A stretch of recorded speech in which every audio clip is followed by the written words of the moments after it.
नमस्कार दोस्तों, कैसे हो आप सब। आशा करती हूँ आप लोग ठीक होंगे। तो आज हम तीनों लोग सुनाएंगे आप सभी को देहाती गीत। बहुत ही प्यारा देहाती गीत है, सुनिएगा और बताइएगा कैसा लगा।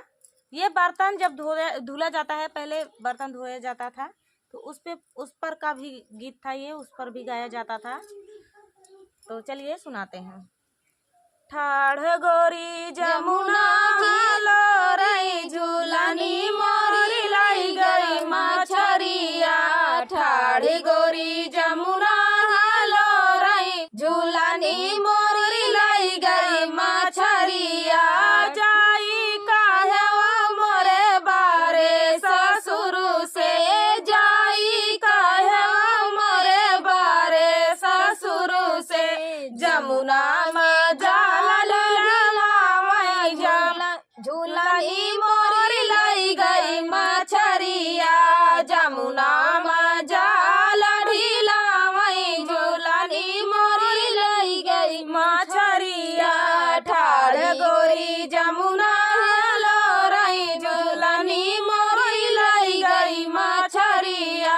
जाई कहवा मोरे बारे जेठ से, जाई कहवा मोरे बारे जेठ से।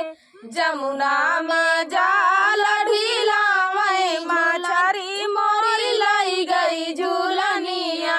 जमुना में जाल ढीलावई मछरी मोरी लाई गई झूलनिया।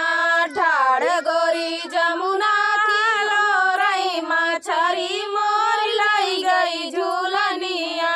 ठाढ़ गोरी जमुना लोरई मछरी मोरी लाई गई झूलनिया। जाई कहवा मोरे बारे देवर से, जाई कहवा मोरे बारे देवर से। जमुना में बांधावई मछरी मोरी लाई गई झूलनिया। जमुना में बांधावई मछरी मोरी लाई गई झूलनिया। ठाढ़ गोरी जमुना लोरई मछरी मोरी लाई गई झूलनिया। ठाढ़ गोरी जमुना लोरई मछरी मोरी लाई गई झूलनिया। जाई कहवा मोरे बारे बालम से, जाई कहवा मोरे बारे बालम से।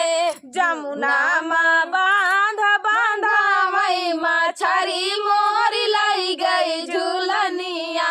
जमुना में बांधावई मछरी मोरी लाई गई झूलनिया। ठाढ़ गोरी जमुना लोरई मछरी मोरी लाई गई झूलनिया।